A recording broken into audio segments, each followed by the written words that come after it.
Exercise 2.1 Jagananna గోరుముద్ద MDM అంటే mid day meals పథకంలో ఒక్కొక్క విద్యార్థి రోజుకు 3/20 కిలోల బియ్యం పొందిన తరగతిలో గల మొత్తం 60 మంది విద్యార్థులకు ఒక రోజుకు కావాల్సిన బియ్యం బరువును కనుగొనండి.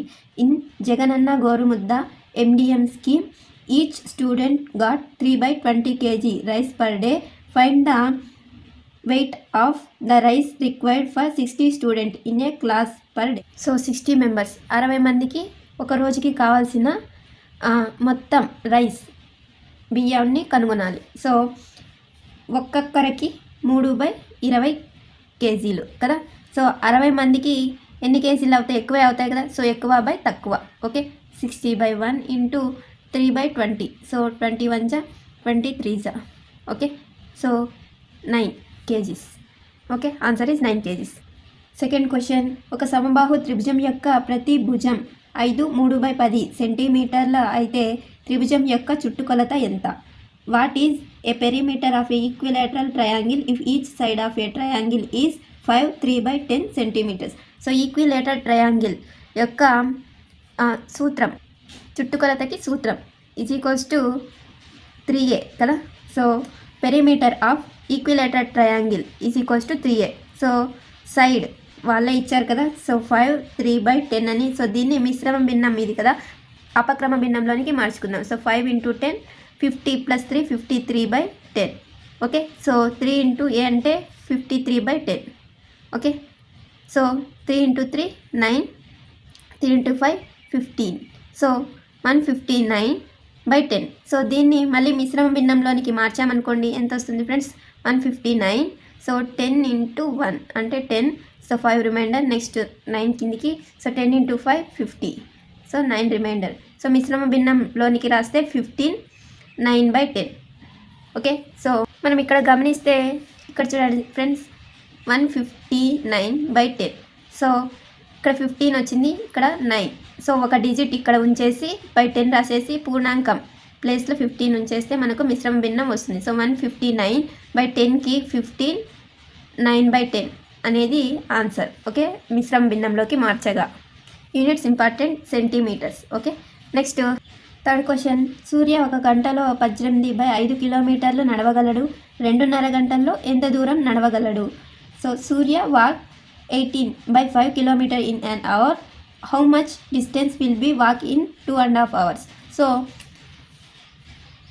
సూర్య 1 గంటకి 18/5 కిలోమీటర్లు నడవగలడు. మరి 2.5 గంటలకి ఎంత దూరం నడవగలడు అంటే, సో ఈ మిశ్రమ భిన్నాన్ని అపక్రమ భిన్నంలోనికి మార్చుకుందాం. సో 2 × 2 4 + 1 5/2. సో ఎంత దూరం నడవగలడో తెలియదు కాబట్టి, సో ఇది 5/2/1 × 18/5 చేస్తే ఆన్సర్ వస్తుంది. ఓకే, సో బై 1 అన్న మనకు సేమ్ అదే ఫ్రాక్షన్ వస్తుంది. 5/2 × 18/5. సో 5/5 క్యాన్సిల్, 2 1 జా 2 9 జా. So 9 kilometres నడుస్తాడు. సో 2.5 అవర్స్కి. సో ఎక్కువ కాబట్టి ఎక్కువ బై తక్కువ వేసుకుని ఆన్సర్ చేస్తే మనకు 9 కిలోమీటర్స్ ఆన్సర్ వచ్చింది. Okay, fourth question, if the length and breadth of a rectangular garden are 27/2 meters and 15/2 meters respectively, then find the area of the garden. So ఒక దీర్ఘచతురస్రాకార తోట పొడవు మరియు వెడల్పులు వరుసగా 27/2 మీటర్లు మరియు 15/2 మీటర్లు అయిన అప్పుడు ఆ తోట so area of the rectangle is equals to length into breadth కదా. సో లెంత్ వచ్చేసి 27/2 meters, బ్రెడ్త్ వచ్చేసి 15/2 meters. So length 27/2 into breadth 15/2. Okay, so 2 అనేది ఇంటూ చేస్తే 4 వస్తుంది. ఓకే, 27 × 5 15 × 7. సో 105. సో 10 ఇక్కడ పెట్టేసి ఇలా ఉంచుదాం. సో 15 × 2 అంటే 30 30 + 10 అంటే 40. సో 405/4. సో దీన్ని మిశ్రమ భిన్నంలోనికి మార్చుకుంటే 405 4 1 జా 4 0. సో 0 ఉంచుకుని మరి దీన్ని దించుకుంటాం 5. సో 4 1 జా 4 1 రిమైండర్. సో మిశ్రమ భిన్నం క్వాషియంట్ ఫస్ట్ రాస్తాం. నెక్స్ట్ రిమైండర్ లవంలోను హారంలో విభాజకం డివిజర్ని రాస్తాం. సో 101 1/4 మీటర్స్ స్క్వేర్ లేదా స్క్వేర్ మీటర్స్ అని చదువుతాం. ఓకే, సో 101 1/4 స్క్వేర్ మీటర్ దీర్ఘచతురస్రం యొక్క వైశాల్యం.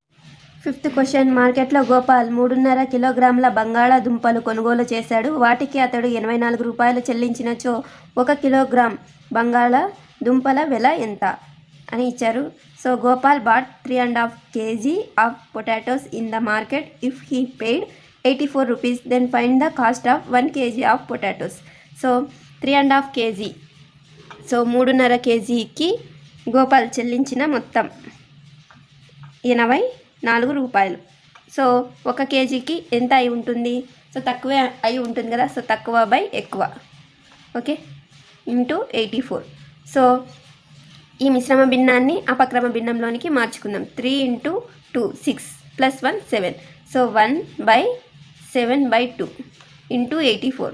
సో ఈ 2 పైకి వెళ్ళిపోతుంది. So 1/7 into 2 into 84. సో ఇది మెయిన్ డివిజర్ కదా ఫ్రెండ్స్. సో 1/7/2 అంటే సో 7/2 యొక్క రెసిప్రోకల్తో 1ని మల్టిప్లై చేయడం అని అర్థం. సో 7/2 రెసిప్రోకల్ లేదా మల్టిప్లికేటివ్ ఇన్వర్స్ వచ్చేసి 2/7 అంటే గుణకార విలోమం. 7/2 యొక్క గుణకార విలోమం 2/7. సో ఈ 1/7/2. సో ఈ 7/2 యొక్క రెసిప్రోకల్తో మనం 1ని మల్టిప్లై చేయాలి. 7/2 యొక్క రెసిప్రోకల్ గుణకార విలోమం 2/7. Okay, so 2/7. సో 1 × 2/7 2/7 కదా. సో 2/7 అదే ఇక్కడ వేసాం. ఓకే, సో 7 1 జా 7 1 జా 7 2 జా. Okay, so 12 × 2 24. సో 1 kgకి 1 kg బంగాళాదుంపలకు ఎన్ని రూపాయలు? 24 రూపాయలు. ఓకే, నెక్స్ట్ 6th క్వశ్చన్, ఒక కారు సమవేగంతో 4.5 గంటల్లో 225 కిలోమీటర్లు ప్రయాణించింది. అది 1 గంటలో ప్రయాణించిన దూరాన్ని కనుగొనండి.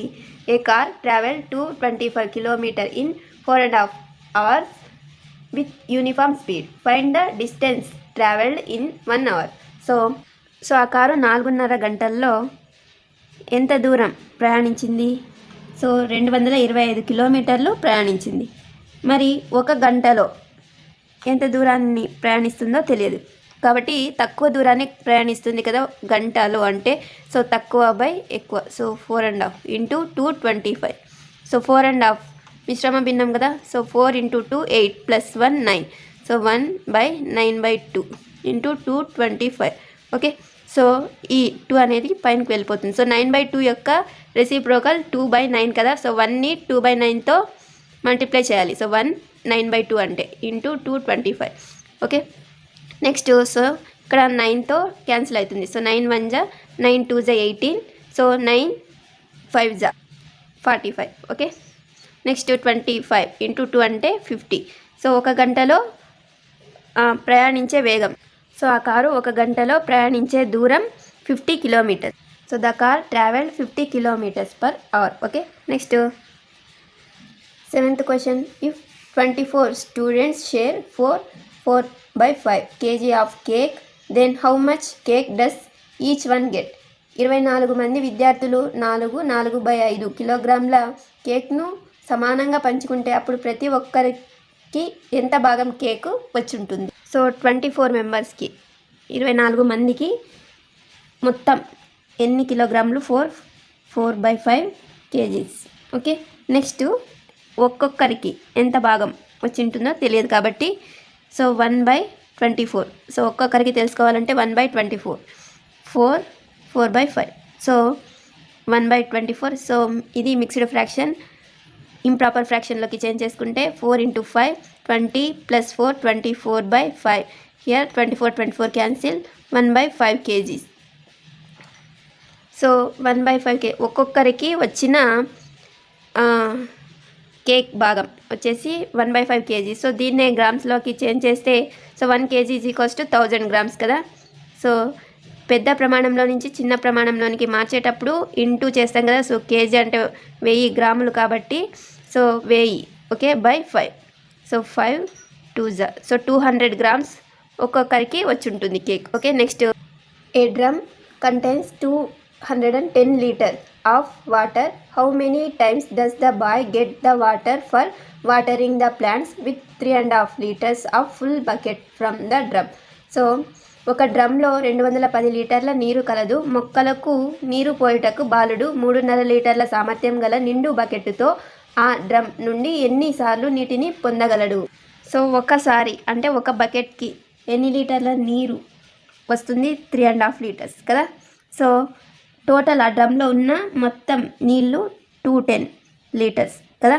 సో ఎన్ని బకెట్స్కి వస్తుందో తెలీదు. సో ఇలాంటివి 3.5 లీటర్స్ కలిగిన బకెట్స్కి ఎన్ని బకెట్స్కి వస్తుందో, ఎన్నిసార్లు తీయగలమో తెలియదు కాబట్టి దాన్ని ఫైండ్ అవుట్ చేయాలి. Okay, so 210/1 into 3.5. Okay, so 3.5 litres ఒకసారి తీసుకుంటే కదా, ఒకసారికి ఒక బకెట్ వస్తుంది. Okay, so 210. సో మొత్తం ఉన్న 210 లీటర్ల నీరు ఎన్నిసార్లకి వస్తుందో తెలీదు. సో 3.5 లీటరు ఒకసారికి తీసుకోగలం. మరి అలాంటి 3.5 లీటర్లు అంటే ఒక బకెట్ ఎన్నిసార్లు 210 లీటర్ల నుంచి తీసుకోగలమో తెలీదు. కాబట్టి సో ఎక్కువ సార్లు తీసుకోగలం కదా. So 210 liters/3.5 into 1.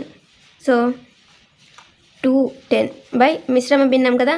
సో అపక్రమ భిన్నంలోనికి మార్చుకున్నాం. 3 × 2 6 + 1 7/2. సో దీని యొక్క రెసిప్రోకల్తో 210ని మల్టిప్లై చేయాలి. So 2/7. Okay, 7 × 1 = 7, 3 = so 30 × 2 60. So 60 times. Okay, 60 సార్లు తీసుకోవచ్చు. ఆ 210 లీటర్స్ నుంచి 210 లీటర్ల నుంచి మొత్తం ఎన్నిసార్లు తీసుకోవచ్చు అంటే 60 టైమ్స్. సో ఎన్ని బకెట్ల నీళ్లు వస్తాయి 210 లీటర్స్కి అంటే 60 బకెట్ల నీళ్లు తీసుకోవచ్చు. ఓకే, దశాంశ భిన్నాల గుణకారం.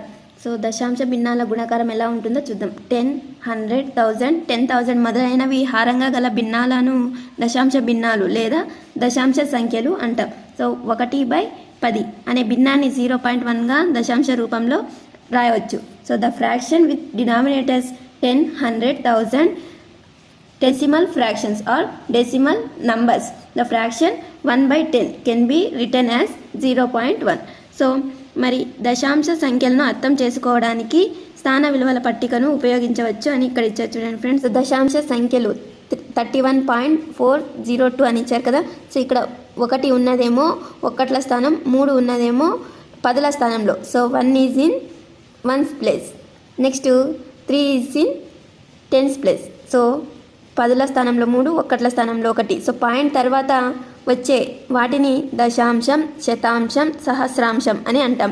సో ఇక్కడ 4 ఉన్నది దశాంశం. సో దశాంశం అంటే 10th place, next 10th place.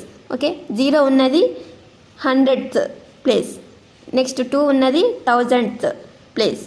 Okay, so ఆ విధంగా గుర్తిస్తాం 1/10, 1/100, 1/1000 అని. సో మనం పూర్ణ సంఖ్యల్లో చూస్తే -2 అనేది -3 కంటే పెద్ద సంఖ్య కదా. సో 2 అనేది మనకి సాధారణంగా గుర్తు ఉపయోగించకుంటే 2 అనేది పెద్ద సంఖ్య కాదు 3 కంటే కదా. కానీ మైనస్ గుర్తు ఉపయోగిస్తే 2 అనేది పెద్ద సంఖ్య. అలాగే ఈ దశాంశం, శతాంశం, సహస్రాంశంలో చూడండి ఫ్రెండ్స్, డినామినేటర్లో ఎన్ని తక్కువ జీరోస్ ఉంటే అంత విలువ ఎక్కువ.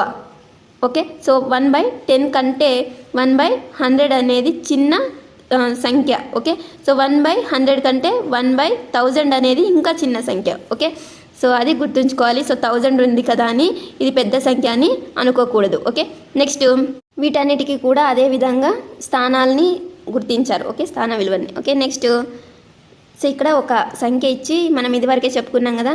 సో వాటిలో 4 యొక్క స్థాన విలువ ఏంటి అంటే 4 యొక్క స్థాన విలువ 4/10. సో మనం స్థాన విలువ ప్లేస్ వాల్యూని ఏ విధంగా ఫైండ్ అవుట్ చేస్తాం ఫ్రెండ్స్? స్థానము ఇంటూ దాని యొక్క ఆ సంఖ్య యొక్క ముఖ విలువని చేస్తే మనకు స్థాన విలువ వస్తుంది. So place value is equals to place into face value. So ఇప్పుడు చూడండి ఫ్రెండ్స్, ఇక్కడ స్థాన విలువ 4 యొక్క స్థాన విలువ ఎంతో తెలియదు, ప్లేస్ వాల్యూ తెలీదు మనకు. సో దాని యొక్క స్థానం ఏంటి? సో 1/10th ప్లేస్ అంటే 10th ప్లేస్ అని ఇది వరకే చూసాం కదా. సో 1/10 ఇంటూ ముఖ విలువ ఎంత 4 కదా. సో 4 ఇంటూ 1/10 అంటే 4/10. సో 4 యొక్క స్థాన విలువ, సో 4 యొక్క ప్లేస్ వాల్యూ వచ్చేసి 4/10. సో అదే ఇక్కడ ఇచ్చారు. ఓకే, నెక్స్ట్ సంఖ్యలను ఏ విధంగా యాడ్ చేస్తాం తీసివేస్తామో అదే విధంగా దశాంశ సంఖ్యలను కూడా యాడ్ చేయడం లేదా తీసివేయడం అలా చేస్తుంటాం. సో ఇక్కడ చూడండి ఫ్రెండ్స్, మనం గుర్తుంచుకోవాల్సింది ఏంటంటే పాయింట్ తర్వాత ఉన్న నంబర్స్ని ఈ విధంగా పాయింట్ కిందే ఈ విధంగా వరుసగా వేసుకోవాలి. ఓకే, ఫర్ ఎగ్జాంపుల్ 2.002 ఉందనుకోండి. నెక్స్ట్ దీనికి మనం ఏదైనా ఒక సంఖ్యని యాడ్ చేద్దాం. సో 2.52 అనుకోండి. మరి దీన్ని ఎలా వేసుకుని యాడ్ చేయాలి అంటే సో 2.52 మరి 0.002 ఈ విధంగా వేసుకోవాలి. సో ఇలా వేసుకోకుండా ఒకవేళ మనం మిస్టేక్ చేసి 0.002 ఉంది కదా, సో దీనికి 2.52 ఇలా వేసుకొని చేసామనుకోండి, రాంగ్ ఆన్సర్ వస్తుంది, టోటల్ రాంగ్ వస్తుంది. సో ఈ విధంగా వేసుకొని చేయకూడదు. సో పాయింట్ కింద పాయింట్ వచ్చే విధంగా వేసుకుని యాడ్ చేయడం కానీ తీసివేయడం కానీ చేయాలి. సో అదే ఇక్కడ ఇచ్చారు చూడండి ఫ్రెండ్స్. ఓకే, నెక్స్ట్ సో పూర్ణాంకాలతో దశాంశ భిన్నాల గుణకారానికి సంబంధించి ఒక నిత్య జీవిత సంఘటనని ఇచ్చారు. సో ధీరజ్ తన తండ్రితో కలిసి చొక్కాలు కొనడానికి మార్కెట్కి వెళ్ళాడు. ప్రతి చొక్కాకు 1.5 మీటర్ల బట్ట అవసరమైతే 3 చొక్కాలకి ఎంత బట్ట అవసరం సో అని ఇచ్చారు. దీనికి 3 పద్ధతుల ద్వారా ఆన్సర్ని కనుగొనవచ్చు అని ఇక్కడ చూపించారు చూడండి ఫ్రెండ్స్. సో పద్ధతి 1లో దశాంశ భిన్నంగా మార్చడం. సో 1.5ను ఎలా రాస్తాం? సో పాయింట్ తర్వాత 1 డిజిట్ ఉంది కాబట్టి ఆ పాయింట్ తీసేయడానికి డినామినేటర్లో 1 తర్వాత ఒక 0 ఉంచుతాం, అంటే 15/10. సో 3 × 15/10. సో 15 × 3 అంటే 45/10. సో దట్ మీన్స్ 4.5 మీటర్స్ అవసరమని అర్థం. మరి ఇదే విధంగా కాదు, మరి ఇంకొక పద్ధతి చూస్తే గుణించి దశాంశ బిందువును పెట్టుట. సో మనం ఇదివరకే చేసాం కదా. సో పాయింట్ని కన్సిడర్ చేయకుండా ఫస్ట్ 15 × 3. సో 1.5ని 15 అనుకునేసి 15 × 3 చేస్తే 45 వచ్చింది. నెక్స్ట్ 1 డిజిట్ తర్వాత పాయింట్ ఉంది కాబట్టి రిజల్ట్లో కూడా 1 డిజిట్ తర్వాత పాయింట్ ఉంచితే ఆన్సర్ వస్తుంది. సో అలా కాకుండా మరి ఇంకొక పద్ధతి ఏంటంటే ఇక్కడ చూడండి, పట రూపంలో ఇచ్చారు ఈ పద్ధతి. మరి 1.5 ఇలాంటివి ఎన్ని అవసరం? 3 అవసరం కాబట్టి ఈ విధంగా పటాల రూపంలో 1.5 1.5. సో ఇక్కడ టోటల్ ఎన్ని డివిజన్స్ ఉన్నాయి? 10. ఇక్కడ 5 డివిజన్స్ ఉన్నాయి, అంటే ఇది మొత్తం 1 మీటర్కి సమానం, మరి ఇది అర మీటర్కి సమానం. సో ఇలాంటివి టోటల్ 3 యాడ్ చేస్తే సో ఎన్ని వస్తాయో లెక్కేస్తే మనకు 4.5. సో ఇక్కడ ఎన్ని ఉన్నాయి టోటల్ షేడెడ్ బాక్సెస్ అంటే 3 ఉన్నాయి కదా. సో ఆ 3 ఇక్కడ, మరి ఇక్కడ హాఫ్ ఉంది, ఇక్కడ హాఫ్ ఉంది. సో హాఫ్ 1 అవుతుంది, మరి ఈ హాఫ్ ఇక్కడ ఉంచారు. సో 4.5 అనేది ఆన్సర్గా చూపించారు. ఓకే, నెక్స్ట్ ఉదాహరణ 6, ఎగ్జాంపుల్ 6. ఇందులో చతురస్రం ఇచ్చారు. సో చతురస్రం యొక్క చుట్టుకొలత 4a కదా. సో 4 × భుజం. సో 4 × 3.8 అంటే సో ఇందులో ఒక డిజిట్ తర్వాత పాయింట్ ఉంది, ఇక్కడ కూడా ఒక డిజిట్ తర్వాత పాయింట్ ఉంచేస్తాం. ఓకే, నెక్స్ట్ నీ ప్రగతిని సరిచూసుకో అని లబ్ధాలను ఇచ్చారు. సో మనం వీటిని ఈజీగా చేయవచ్చు. సో దీన్ని ఎలా చేయాలో చూద్దాం. సో 109.761 × 3:1. సో 1 అంటే సేమ్ ఇదివే నంబర్సే వస్తాయి కదా మల్టిప్లై చేసిన. సో వాటిని డైరెక్ట్ ఇలా వేసేద్దాం. సో నెక్స్ట్ 3తో మల్టిప్లై చేస్తే 3 × 1 అంటే 3. నెక్స్ట్ 3 × 6 18. 3 × 7 21 + 1 22. 3 × 9 27 + 2 29. 3 × 0 0 + 2 2. 3 × 1 అంటే 3. సో 1 9 15 12 10 4 3. సో 3 డిజిట్స్ తర్వాత పాయింట్ ఉంది కాబట్టి ఇక్కడ కూడా 3 డిజిట్స్ తర్వాత పాయింట్ ఉంచుతాం. సో 3402.591 అనేది ఆన్సర్. మిగిలినవి మీరు ట్రై చేయండి ఫ్రెండ్స్. ఓకే, నెక్స్ట్ ఇక్కడ 10 100 1000 మొదలకు వాటితో దశాంశాల గుణాకారం అని ఇచ్చారు. సో వీటికి ఏ విధంగా పాయింట్ వస్తుంది అనేది మనం 8th క్లాస్లో కూడా చూసాం కదా. సో ఇక్కడ కూడా ఒకసారి చూద్దాం, రివిజన్ అయినట్టు ఉంటుంది. సో 4 తర్వాత పాయింట్ ఉంది. సో ఇక్కడ × 10 ఉంది కదా. సో × 10 ఉంటే ఏం చేస్తాం? పాయింట్ అనేది కుడివైపుకి జరుగుతుంది. సో ఎన్ని జీరోస్ ఉంటే అన్ని డిజిట్స్కి కుడివైపుకి జరుగుతుంది. అంటే సో ఇక్కడ 1 0 ఉంది కాబట్టి ఒక డిజిట్ అంటే 1 తర్వాత పాయింట్ వస్తుంది. సో 241.83. నెక్స్ట్ ఇక్కడ 2 zeros ఉన్నాయి కాబట్టి పాయింట్ 8 తర్వాత అంటే 2 డిజిట్స్ తర్వాత పాయింట్ వస్తుంది. సో 2418.3. సో 8 తర్వాత వచ్చింది కదా. నెక్స్ట్ ఇక్కడ 3 zeros ఉన్నాయి కాబట్టి సో ఇక్కడ కూడా 3 డిజిట్స్ తర్వాత పాయింట్ జరుగుతుంది కుడివైపుకి. అంటే సో 1 2 3 అంటే ఈ 3 తర్వాత పాయింట్ వస్తుంది. అంటే చివరిలో ఏమీ లేదు కాబట్టి 0 ఉన్నట్టు ఆ 0 పాయింట్ తర్వాత రాసినా ఒకటే రాయకపోయినా ఒకటే. సో ఇక్కడ 24,183 అనేది ఆన్సర్గా వస్తుంది. సో ఈ విధంగా చెప్తాం. కానీ ఇక్కడ ఫార్మల్గా చెప్పాలి అంటే ఇక్కడ పాయింట్ తర్వాత ఎన్ని డిజిట్స్ ఉన్నాయి ఫ్రెండ్స్? 3 డిజిట్స్ కదా. సో దీన్ని మనం ఎలా రాస్తాం? 24,183/1000 అని రాస్తాం కదా. సో 1000 ఇంటూ ఇక్కడ ఏం చేశారు? 1000 చేశారు కాబట్టి ఇంటూ 1000 అంటే ఈ 1000 క్యాన్సిల్ అయిపోతుంది, మరి మిగిలినది ఆన్సర్గా ఉంటుంది. సో ఇక్కడ కూడా అలాగే చేశారు. ఓకే, నెక్స్ట్ దశాంశ సంఖ్యలను 10, 100, 1000 మొదలైన వాటితో గుణించాలంటే 1 తర్వాత 0ల సంఖ్యకు సమాన సంఖ్యలో దశాంశ బిందువులను కుడివైపుకు మారుస్తాం. To multiply decimal numbers by 10, 100, 1000 just shift the decimal point in the product as many places to the right as number of zeros after 1. Okay, so next ఉదాహరణ ఇచ్చారు చూడండి ఫ్రెండ్స్, ఏ విధంగా మల్టిప్లై చేయాలి 10, 100, 1000తో అని. సో ఇక్కడ 10 తర్వాత కాబట్టి 1 డిజిట్ తర్వాత వస్తుంది పాయింట్, అంటే 2 తర్వాత వస్తుంది. సో ఆన్సర్లో అదే ఇచ్చారు. నెక్స్ట్ ఇక్కడ 2 డిజిట్స్కి తర్వాత వస్తుంది, 100 ఉంది కాబట్టి. సో 530.5. నెక్స్ట్ ఇక్కడ చూడండి ఫ్రెండ్స్ 23.1 కదా. సో ఇక్కడ ఏమీ లేవు, కానీ ఇక్కడ 3 జీరోస్ ఉన్నాయి కాబట్టి 3 డిజిట్స్ తర్వాత పాయింట్ రావాలి. సో 3 డిజిట్స్ అంటే అందులో 1 అయిపోతుంది. మిగిలిన 2 స్థానాల్లో ఏమీ లేవు, అయినప్పటికీ మనం ఏమి ఉంచుతాం? జీరోస్ ఉంచుతాం. సో పాయింట్ ఇక్కడికి వచ్చేస్తుంది. సో 23, 1 అలాగే ఈ 2 జీరోస్ అని ఇక్కడ ఉంచేస్తాం. ఓకే, సో 23,100 అనేది ఆన్సర్. సో పాయింట్ ఇక్కడ ఉంటుంది కాబట్టి సో ఇంకా దాన్ని మనం కన్సిడర్ చేయనవసరం లేదు. ఓకే, నెక్స్ట్ నీ ప్రగతిని సరిచూసుకుంటూ కొన్ని క్వశ్చన్స్ ఇచ్చారు. సో వాటికి సంబంధించినవి 10, 100, 1000కి సో 27.35 ఇంటూ 10 అని ఇచ్చారు. సో 273.5 అనేది ఆన్సర్గా చెప్పవచ్చు దీనికి. మరి దీనికి వచ్చేసి 2730.0 అంటే ఇంకా ఈ పాయింట్ ఉంచినా ఒకటే ఉంచకపోయినా ఒకటే, 2735 అనేది ఆన్సర్. ఓకే, నెక్స్ట్ ఇక్కడ 3 జీరోస్ ఉన్నాయి, ఇక్కడ 2 నంబర్సే ఉన్నాయి పాయింట్ తర్వాత. సో 1 0 ఉంచేస్తాం. సో 2 నంబర్స్ ఉన్నాయి కాబట్టి థర్డ్ నంబర్గా 0 ఉంచుతాం. సో 27350 అంటే 27,350 అనేది ఆన్సర్. ఓకే, నెక్స్ట్ కింది విలువను కనుగొనండి అని ఇచ్చారు. సో వీటికి కూడా సేమ్ అలాగే చేస్తాం. సో 26.59 అంటే 265.9 అని, మరి 2065 ఇక్కడ 1 డిజిట్ ఉంది ఆల్రెడీ, ఇంకా మిగిలినవి లేవు కాబట్టి 0 ఉంచుతాం. సో ఇక్కడ ఉన్న పాయింట్ ఎక్కడికి వస్తుంది? 0 తర్వాత వస్తుంది, 2 డిజిట్స్ తర్వాత, ఎందుకంటే 2 జీరోస్ ఉన్నాయి కాబట్టి ఇక్కడ. నెక్స్ట్ ఇక్కడ వచ్చేసి 3 జీరోస్ ఉన్నాయి కాబట్టి 206, ఒక డిజిట్ వచ్చేసి 5, మిగిలిన 2 డిజిట్స్ లేవు కాబట్టి 2 జీరోస్ 2,06,500 అనేది ఆన్సర్. ఓకే, నెక్స్ట్ ఇక్కడ చూడండి ఫ్రెండ్స్ 10.001 ఇంటూ 1000 ఇచ్చారు. సో ఇక్కడ 3 జీరోస్ ఉన్నాయి కాబట్టి ఈ పాయింట్ అనేది ఎక్కడికి వస్తుంది? ఇటువైపుకి వస్తుంది ఈ 3 డిజిట్స్ తర్వాత.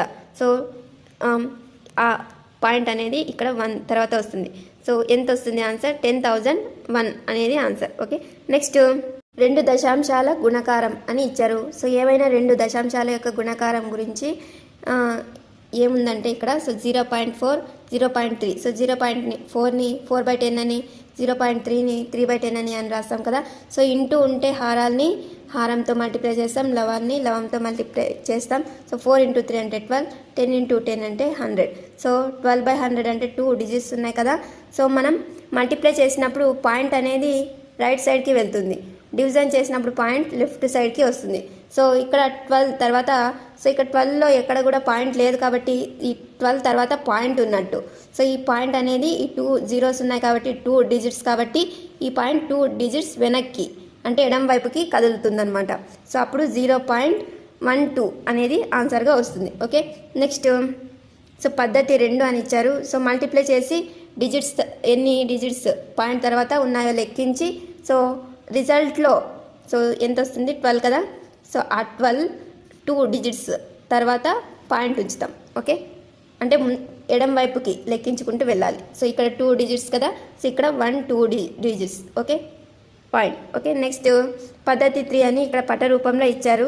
సో 0.3 అంటే సో 10 భాగాలుగా చేశారు, అందులో 3 భాగాల్ని తీసుకున్నారు. నెక్స్ట్ 0.4 అంటే ఏంటంటే ఫ్రెండ్స్, ఈ విధంగా తిరిగి వీటిని భాగాలుగా చేశారు. ఎలా అంటే టోటల్ 10 పార్ట్స్గా చేశారు. సో 1 2 3 4 5 6 7 అలా ఈ విధంగా ఇక్కడ 10 పార్ట్స్ చేశారు. చూడండి ఫ్రెండ్స్, ఈ 10 పార్ట్స్లో మరి 4 తీసుకున్నారు. సో 3/10లో 4/10 కాబట్టి 10 పార్ట్స్ చేసి ఆ 4 పార్ట్స్ని తీసుకున్నారు. సో ఇది ఒక పార్ట్, ఇది ఒక పార్ట్, ఇది ఒక పార్ట్, ఇది ఒక పార్ట్, టోటల్ 4 పార్ట్స్. సో ఇక్కడ ఉమ్మడిగా ఉన్న షేర్ చేసిన ఇవి ఏ దాన్ని తెలియజేస్తాయంటే రిజల్ట్ని తెలియజేస్తాయి టోటల్ పార్ట్స్లో. సో ఇవి టోటల్ పార్ట్స్ ఎన్ని 100. ఓకే, సో ఇక్కడ షేర్ చేసిన పార్ట్ 1 2 3 4 5 6 7 8 9 10 11 12. సో 12/100 అనేది ఆన్సర్గా వస్తుంది. సో అది పట రూపంలో ఇచ్చారు. ఓకే, నెక్స్ట్ సో ఉదాహరణ 8. ఉల్లిపాయలు కొనుగోలు చేయడానికి బిందు తన తల్లితో కలిసి కూరగాయల మార్కెట్కి వెళ్ళింది. ఉల్లిపాయల ధర కిలోకు 18.50 రూపాయలు అయితే 3.5 కిలోల ఉల్లిపాయల యొక్క ధరను కనుగొనండి. సో ఇక్కడ 3.5 అనేది, సో ఇక్కడ చూడండి ఫ్రెండ్స్, 3.5 18.50 అని ఇచ్చారు. సో 3.5లో ఒక డిజిట్ తర్వాత పాయింట్ ఉంది, అదే ఒక దశాంశ స్థానం అని ఇచ్చారు. నెక్స్ట్ ఇక్కడ 2 డిజిట్స్ తర్వాత పాయింట్ ఉంది, అంటే 2 దశాంశ స్థానాల తర్వాత పాయింట్ ఉంది అని ఇచ్చారు. కాబట్టి రిజల్ట్ వీటిని మల్టిప్లై చేసిన తర్వాత ఇక్కడ 2 మరి ఇక్కడ 1, టోటల్ 3 డిజిట్స్ ఎడం వైపుకి కుడివైపుకి వెళ్ళి మల్టిప్లికేషన్ కాబట్టి సో ఇక్కడ మల్టిప్లై చేసి పాయింట్ని కన్సిడర్ చేయకుండా మల్టిప్లై చేసిన తర్వాత వచ్చిన రిజల్ట్లో 3 డిజిట్స్కి పాయింట్ ఉంచడం జరిగింది. ఓకే, నెక్స్ట్ ఉదాహరణ 9. ఓ రోజు కార్తిక్ తన కారులో పెట్రోల్ నింపడానికి పెట్రోల్ బంక్కు వెళ్ళాడు.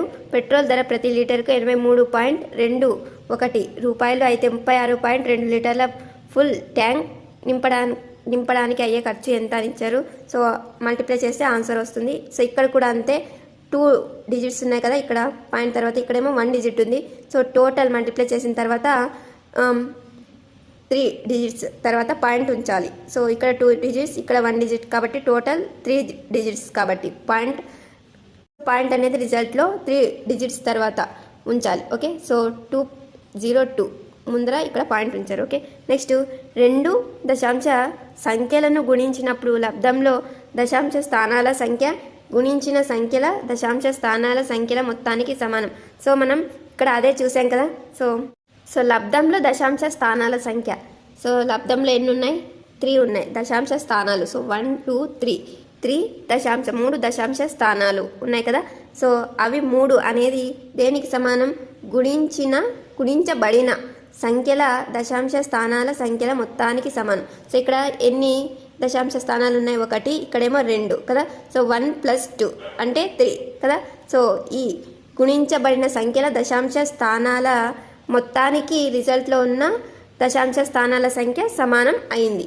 So the number of decimal digits in the product of any 2 decimal numbers is equals to the sum of decimal digits that are multiplied. Okay, next so ఇక్కడ నీ ప్రగతిని సరిచూసుకోనని ఇచ్చి లబ్ధాలను కనుగొనండి అని ఇచ్చారు. సో మనం మల్టిప్లై చేసిన తర్వాత రిజల్ట్ ఉంటుంది కదా, రిజల్ట్లో ఇటువైపు ఎన్ని నంబర్స్ ముందర పాయింట్ ఉందో చూసుకొని, అంటే ఇక్కడ 2 మరి ఇక్కడ 3 నంబర్స్ తర్వాత పాయింట్ ఉంది కదా. సో రిజల్ట్లో కుడివైపు నుంచి లెక్కించుకుంటూ వెళ్తే 5 డిజిట్స్ తర్వాత పాయింట్ ఉంచాల్సి ఉంటుంది. ఓకే, సో ఇవన్నీ కూడా మల్టిప్లికేషన్కి సంబంధించినవే. నెక్స్ట్ కృత్యం అని ఇక్కడ ఇచ్చారు చూడండి ఫ్రెండ్స్. గ్రిడ్ పేపర్ను ఉపయోగించి 2 దశాంశాలను గుణకారం చేయడానికి కృత్యం అని ఇచ్చారు. సో ఈ కృత్యం చేయడానికి కార్డ్బోర్డ్, తెలుపు రంగు chart paper, ruler, pencil, Fevicol, విభిన్న రంగుల్లో స్కెచ్ పెన్నులు అవసరమని ఇచ్చారు. సో మనం ఇది వరకే చూసాం కదా పట రూపంలో ఏ విధంగా గుణకారం చేస్తామనేది. సో ఇక్కడ టోటల్ ఎన్ని పార్ట్స్ చేశారు, 100 పార్ట్స్. ఇందులో మరి ఇక్కడ 3 అడ్డు వరుసలకు షేడ్ చేశారు చూడండి ఫ్రెండ్స్. సో ఈ విధంగా ఇక్కడ టోటల్ ఎన్ని ఉంటాయి, అడ్డు వరుసలు 10 ఉంటాయి, అందులో 3ంటికి షేడ్ చేశారు. సో 10లో 3 అంటే ఎలా రాస్తాం, 3/10 అని రాస్తాం కదా. సో 0.3కి ప్రాతినిధ్యం వహిస్తుంది ఈ బాక్స్, ఈ పటం అనేది. ఓకే, నెక్స్ట్ ఇక్కడ చూడండి ఫ్రెండ్స్, నిలువు వరుసలు ఎన్ని నిలువు వరుసలకి షేడ్ చేశారు, 4. సో టోటల్ ఎన్ని ఉన్నాయి, ఇక్కడ నిలువు వరుసలు 10 ఉన్నాయి కదా. సో నిలువు వరుసలు ఇక్కడ 10 ఉన్నాయి, 10లో 4కి షేడ్ చేశారు కాబట్టి 4/10 అని రాస్తాం. సో 4/10 అంటే 0.4. మరి ఇక్కడ చూడండి ఫ్రెండ్స్, 2 షేడెడ్ పార్ట్స్ ఉన్నాయి ఇక్కడ కదా. సో వీటిని ఈ బాక్సెస్ దేనికి ప్రాతినిధ్యం వహిస్తాయి అంటే 0.3 × 0.4 చేస్తే వచ్చే ఆన్సర్ 0.12 అంటే 12 వస్తుంది కదా. దానికి ప్రాతినిధ్యం వహిస్తాయి అంటే దానిని సూచిస్తాయి, 0.12ని సూచిస్తాయి ఈ 2 షేడెడ్ పార్ట్స్ కలిసిన భాగాలు. ఓకే, 1 2 3 4 5 6 7 8 9 10 11 12. సో టోటల్ 12 ఉన్నాయి కదా. సో ఇక్కడ 2 షేడెడ్ పార్ట్స్ ఎన్ని ఉన్నాయి? 12. మరి టోటల్ చేసిన మొత్తం భాగాలు ఎన్ని? 100. సో 12/100 అంటే 0.12 అనేది ఆన్సర్ కదా. సో అది పట రూపంలో ఇక్కడ చూపించారు.